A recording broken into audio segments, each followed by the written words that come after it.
जय जगन्नाथ पिला माने तुम मानक मो यूट्यूब चैनल लिपु क्लासेस को स्वागत। आज आम युक्त 2 प्रथम वर्ष इतिहास विषय तृतीय अध्याय क्लास को करवा। पूर्व आम प्रथम अध्याय द्वितीय अध्याय क्लास गुड़ साधे जो पिला माने प्रथम क्लास प्रथम अध्याय द्वितीय अध्याय माने क्लास गुड़ कर देखी दियो प्ले लिस्ट सब रही जाइए। आज आम पढ़ा तृतीय अध्याय जहाँ देती कि आद्यकालीन नदी उपत्यका सभ्यतार अवदान। आद्यकालीन नदी उपत्यका सभ्यतार अवदान जहाँ तृतीय अध्याय रही। बहुत भल पाठ पिला माने बुझा ताहले डेरी नगरी क्लास टू स्टार्ट करिया। पिला माने प्राय 4000 रु 3000 ख्रीष्टपूर्व मध्य पृथ्वी एकाधिक अंचल मानव सभ्यतार विकास देखा मिला। प्राय 4000 रु 3000 ख्रीष्टपूर्व मध्य पृथ्वी एकाधिक अंचल मानव सभ्यतार विकास देखा लगे। मोटामोटी उक्त समय अवधि गढ़ी उठी 4 गोटी आद्यकालीन सभ्यतार आविष्कार होती। मोटामोटी भाव कतोटी ना 4 गोटी आद्यकालीन सभ्यतार आविष्कार होती। सेगुड़ी है प्राचीन इजिप्टर नाइल बा नील नदी उपत्यकार गढ़ी उठी सभ्यता, प्राचीन मेसोपोटामिया और बेबिलोनिया टाइग्रिस यूफ्रेटिस नदी उपत्यकार सभ्यता, प्राचीन भारतर सिंधु गंगा नदी उपत्यकार हरप्पा सभ्यता और प्राचीन चीन येलो बा हुएहाओ नदी उपत्यकार सांग सभ्यता। पिला 4टी सभ्यता गढ़ी उठी से कही। नील नदी नील नदी उठी सभ्यता इजिप्ट सभ्यता जोटा आम कह आ मेसोपोटामिया सभ्यता और बेबिलोनिया सभ्यता गोटे माने ए दुटा गोटे जो टाइग्रिस और यूफ्रेटिस नदी कूल उठी और हरप्पा सभ्यता गोटे सिंधु और गंगा नदी कूल उठी और 4 नंबर येलो और हुएहाओ नदी उपत्यका जो उठी सांग सभ्यता ये भाव 4टी सभ्यता से समय गढ़ी उठी। ये सभ्यता गुड़ विभिन्न नदी उपत्यकार गढ़ी उठी से गुड़िक साधारणतः आद्यकालीन नदी उपत्यका सभ्यता नाम अभिहित होता है। एम कम माने आद्यकालीन नदी उपत्यका सभ्यतार सभ्यता बोले आम कहवा ना से गुड़ सब प्रथम नदी ही उठी से सभ्यता गुड़ तापर आम नदी पाखापाखि आसिक से गोटे सहर है। प्रथम कौन नदी कूल मन सब गढ़ी उठी। तंबा और टीणर मिश्रण प्रस्तुत ब्रंचर व्यवहार कारण यह सभ्यता गुड़िक संभव हो पारे। तंबा और टीणर मिश्रण जो प्रस्तुत ब्रंचर व्यवहार जो ये सभ्यता गुड़िक संभव हो पारे। धातुर व्यवहार आधार में सबुगुड़ी ब्रंच युगीय सभ्यता नाम चिन्ह करता है। एगुड़ी को ब्रंच युगीय सभ्यता कहुए। 4टी सभ्यता को ब्रंच युगीय सभ्यता कहुए।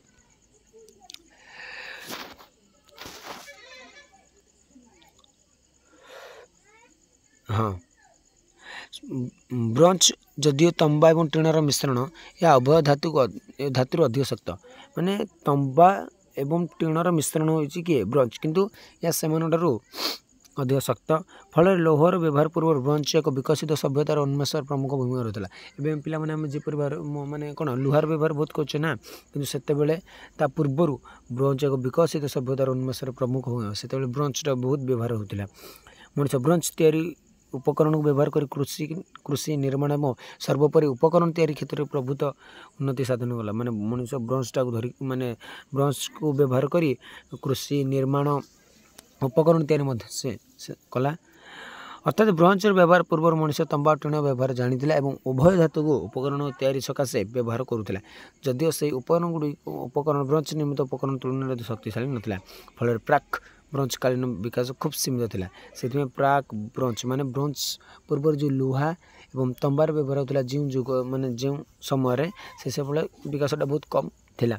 जिते बड़े ब्रंचर व्यवहार है से माने कौन सभ्यता बहुत आगू विकास कला। कृषि विकास कला, उपकरण तैयारी विकास कला, रही बहुत साहाय्य कला है। से जो धातु जाक तैयारी कराला तंबा एवं टीण से मजबूत ना जिते ब्रंच तैयारी कला से कौन धातु गुड़ शक्तिशाली था।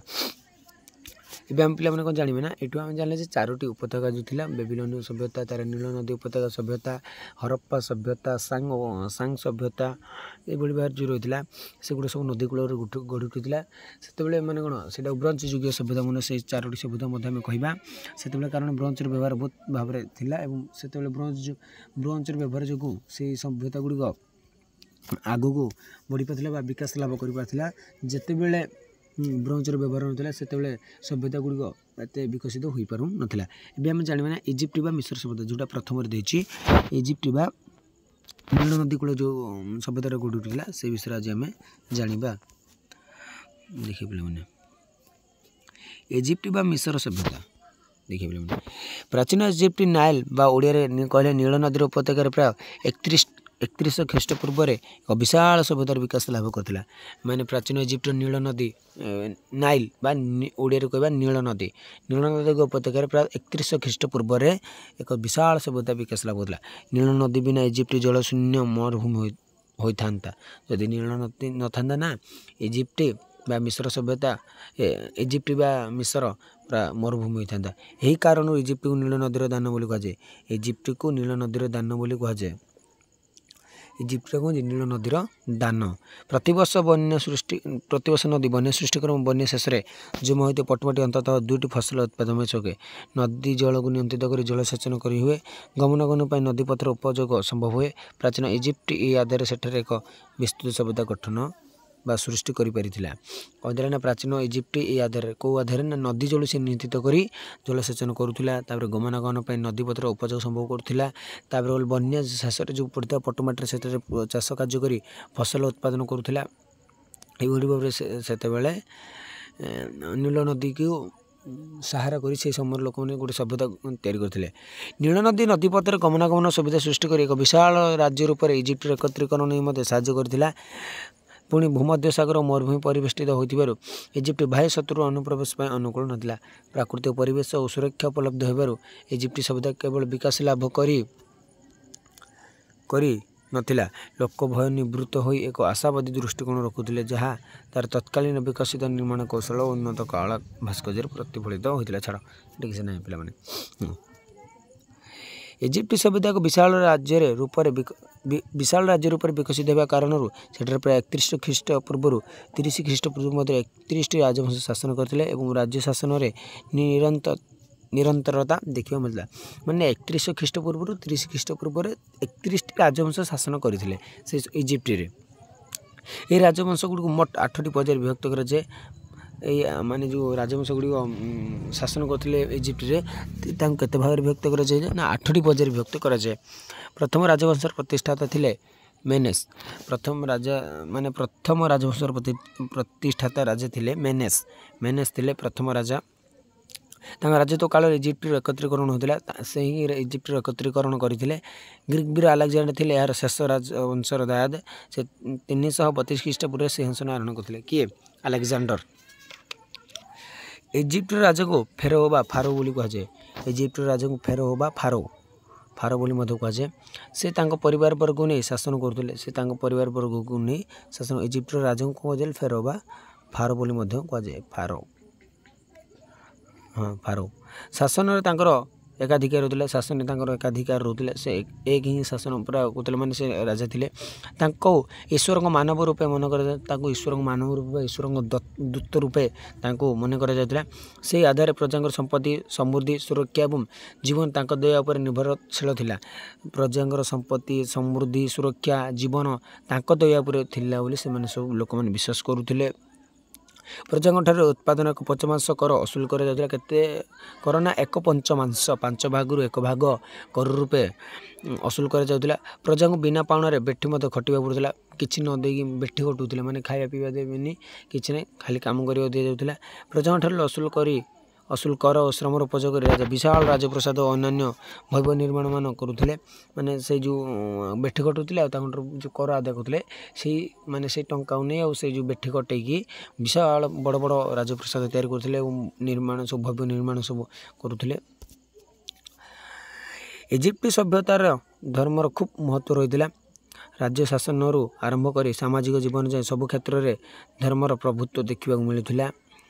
इजिप्टर देवादेवी को विभिन्न जीवजंतु मनुष्य तथा प्राकृतिक शक्ति रे चिन्हित करा रे अर्थात सूर्य थे प्रमुख देवता। इजिप्टर प्रमुख देवता किए थे ना रे माने सूर्य। प्राचीन इजिप्टर जीवन नहीं से एक स्पष्ट धार्मिक धारणा रहा। जीवन विशेष कर राजा जीवन अविनाशी।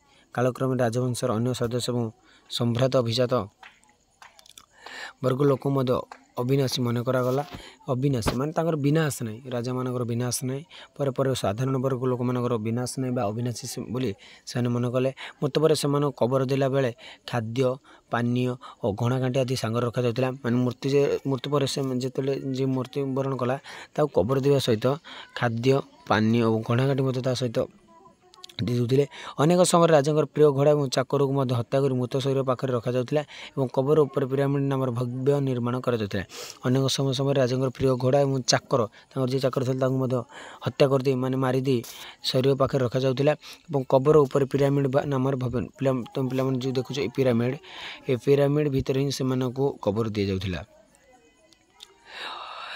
पिरामिड मध्य अनेक अधिक भव्य है कायरा निकटस्थ गिजा ठारे 3 जन राजा पिरामिड एठाकार बृहत पिरामिड कुफुर उच्चता 481 फुट 481 फुट मान जो कुफुर उच्चता था माने कुफुर उच्चता बहुत बृहत पिरामिड कुफुर उच्चता हो 481 फुट यह 23 लाख रु अधिक विशाल पत्थर व्यवहार होते पत्थर 23 लाख रु अधिक पत्थर गुड़िकर हाराहारी ओजन हो 2.5 टन माने 2.5 टन बहुत अधिक ग्रीक ऐतिहासिक हेरोडोटस मत निर्माण लक्ष लोक नियोजित होते से दीर्घ 20 वर्ष धरी परिश्रम करते माने पिरामिडटा तैयारी करने को दीर्घ केते वर्ष लगे 20 वर्ष लगे केते जन लोक माने श्रमिक नियोजित होते ना लक्ष लोक पिरामिड एवं तहरी सामग्री गुड़िक इजिप्ट सभ्यतार इतिहास रचना निमंते अनेक तथ्य मिलता है पिरामिड एवं से भितर माने तहरी जो सामग्री द्वारा आम इजिप्ट सभ्यतार इतिहास रचना बहुत तथ्य मिलता है आमको पिरामिड भव्यतार तत्कालीन निर्माण कौशल कृषि उत्पादन तथा प्रजा उपर थिबा करभार आदि संबंध धारणा जाने माने पिरामिड भव्यतार तत्कालीन निर्माण कौशल से समय किपर निर्माण कौशल थिला कृषि उत्पादन किपर थिला प्रजा मानक ऊपर कर भार किपर थिला कि से माने केते कर देउथिले केमिति कोन कर देउथिले से विषय मध्ये आमे जानि पारुछु आज प्राचीन इजिप्ट सभ्यतार लेखन प्रणाली विकास होता जदिव ता पूर्व मेसोपोटामिया लेखन व्यवस्था विकास लाभ कर सारी संभवतः इजिप्टवासी मेसोपोटामिया लेखा शिखी इजिप्टवासी क्योंकि थे ना मेसोपोटामिया ही लेखा शिखी जदिव से लिपि स्वतंत्र थिला से लिपि कौन स्वतंत्र थिला कि माने इजिप्टर अधिवासी मैंने क्या लेखा शिखी ना मेसोपोटामिया मान ठाऊ सेटार लिपि थिला चित्र सर्वस खाली प्राय चित्र थिला ताको हेरोग्लिफ बोली कहुए ग्रीक भाषा अर्थ है पवित्र लेखन लेखन में व्यवहृत पन्न को पापिरस बोली कहुला जो पन्न को कौन कहुला पापिरस बहुत इम्पोर्टाट पॉइंट तारी आधार पेपर बा कागज शब्द पापिरस पेपर है पेपर कौन कागज बोली आम कहले प्राचीन इजिप्ट साहित्यर विविधता रही मंत्र किंवदंती मैजिक फर्मूला यात्रा वृत्तांत एवं उपदेशात्मक रचना आदि साहित्य रही माने से समय कौन मंत्र थिला किंवदंती मैजिक फर्मूला यात्रा वृत्तांत एवं उपदेशात्मक रचना सब आदि साहित्य रोला प्राचीन इजिप्टर इतिहास रचना निमंते एक साहित्य तथ्य प्रमाण पर खूब उपदेश सिद्ध हुए तहिरू तत्कालीन सामाजिक राजनैतिक तथा आर्थिक जीवन संबंध अनेक किसी धारणा करें से विषय गुड़ आम पढ़ा द्वारा इतिहास माने इजिप्ट द्वारा से समय तत्कालीन सामाजिक और राजनैतिक तथा आर्थिक जीवन विषय आम संबंध किसी धारणा पाचे पिला माने आज आम इजिप्ट सभ्यता मिस्र सभ्यता कौन जानले तार सबुठारु मुख्य जिनिस हूँ पिरामिड पिरामिड कहले आम साधारणतः इजिप्ट बा मिस्र कथा मन पड़ जाए राजा मन कहते मेनेस कहुए मुख्य देवता थे रे बा सूर्य देवता आउ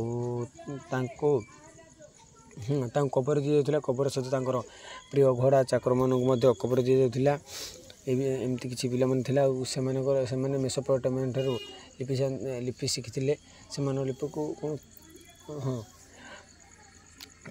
हौ पे आज क्लास सॉरी